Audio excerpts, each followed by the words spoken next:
क्या हुआ? जब प्रयागराज महाकुंभ के दौरान एक साधु को गंगा स्नान करने से रोका गया, उसके बाद प्रयागराज के उस गंगा घाट पर जो चमत्कार हुआ, उसे देखकर आपके पैरों तले जमीन खिसक जाएगी। साल 2025 के जनवरी माह में प्रयागराज में सदी का सबसे बड़ा महाकुंभ लगने वाला है। यह महाकुंभ हर 12 साल में एक बार लगता है, यानी इस महाकुंभ का बहुत अधिक महत्व रहने वाला है, क्योंकि इस दौरान यहां आकर भगवान के दर्शन करने का और साथ ही साथ गंगा नदी में स्नान करने का बहुत महत्व रहता है। इसी वजह से देश और दुनिया से कई लोग प्रयागराज के इस महाकुंभ में पहुंचने वाले हैं। लेकिन सबसे ज्यादा आकर्षण का केंद्र होते हैं वह नागा साधु, जो इस महाकुंभ में शाही स्नान के लिए आते हैं। उनके लिए अलग समय निर्धारित किया जाता है और यहां पर उन्हें स्नान करने से कोई नहीं रोक सकता। लेकिन अभी हाल ही में जो घटना सबके सामने निकल कर आ रही है, उसने सभी के होश उड़ा दिए, जहां पर एक साधु महाराज को गंगा नदी में स्नान करने से रोका गया। इस घटना के पीछे की सच्चाई वह तो आप वीडियो देखकर ही जान पाओगे। लेकिन उससे पहले क्या आप प्रयागराज के इस महाकुंभ में शामिल होने वाले हैं? नीचे हमें कमेंट बॉक्स में जरूर बताइएगा। साथ ही इस चैनल को सब्सक्राइब करना बिल्कुल ना भूलें। धार्मिक मान्यताएं हैं कि महाकुंभ में स्नान करने से जातक को मोक्ष की प्राप्ति होती है और जीवन भर के पाप मिट जाते हैं। कोई भी महाकुंभ साधुओं के बिना अधूरा है, क्योंकि यह साधु संतों के आगमन और स्नान से ही संपूर्ण माना जाता है। देश भर से साधु महाकुंभ शुरू होने के कई दिनों पहले ही प्रयागराज पहुंच जाते हैं। दोस्तों, यह बात अभी कुछ ही दिनों पहले की है। प्रयागराज के रहने वाले एक बहुत ही रईस परिवार, जिनके पास पैसों की कोई भी कमी नहीं थी, प्रयागराज से कुछ किलोमीटर पहले एक गंगा घाट पर पूजा हवन करवा रहे थे। उन्होंने अपने पैसों के बल पर पूरे घाट को अपने क्षेत्र में कर लिया था और उस पूजा हवन के दौरान किसी को भी इस गंगा घाट पर आने की अनुमति नहीं थी। लेकिन उसी समय वहां पर एक नागा साधु आ गए, जो प्रयागराज महाकुंभ में शामिल होने जा रहे थे। सुबह के 7:30 हो रहे थे।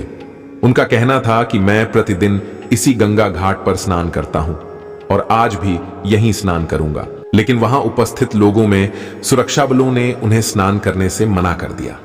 उन लोगों का कहना था कि आज इस घाट पर किसी को भी स्नान करने की अनुमति नहीं है। आज यहां केवल पूजा करने के बाद शाही परिवार ही स्नान करेगा।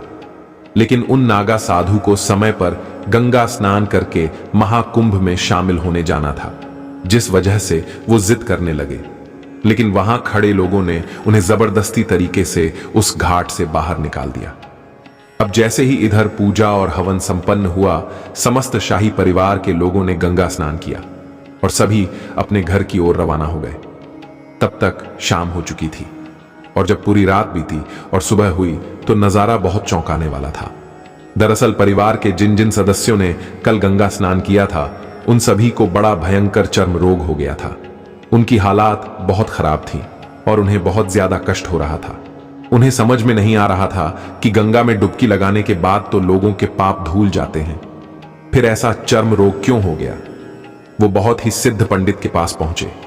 उन्होंने अपना ध्यान केंद्रित करके देखा कि कल तुमने एक नागा साधु का अपमान किया था और उन्हें उस घाट पर स्नान भी नहीं करने दिया, जिस वजह से उनका नियम टूट गया और उनके नियम टूटने की वजह से आज तुम्हें ऐसा हर्जाना भुगतना पड़ रहा है।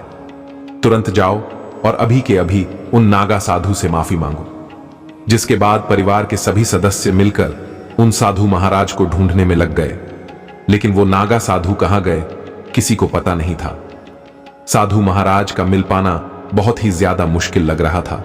लेकिन जैसे तैसे 3 से 4 घंटे बाद उन शाही परिवार को वह साधु महाराज प्रयागराज के कुछ दूरी पर मिल ही गए और सभी ने उनके पैर पकड़ अपने किए अपराध की क्षमा मांगी और उनसे आग्रह किया कि कृपया करके आप अपना नियम पूरा करिए और चल करके उस गंगा घाट पर स्नान करिए।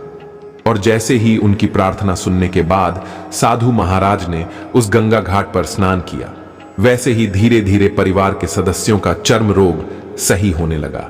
इस अद्भुत चमत्कार को देखकर सभी के होश उड़ गए। दोस्तों, इस घटना को लेकर आपके क्या विचार हैं, हमें कमेंट बॉक्स के माध्यम से जरूर बताइएगा। और यह वीडियो पसंद आई तो लाइक, शेयर और चैनल को सब्सक्राइब करके बेल आइकॉन को प्रेस करना मत भूलिएगा। हर हर महादेव।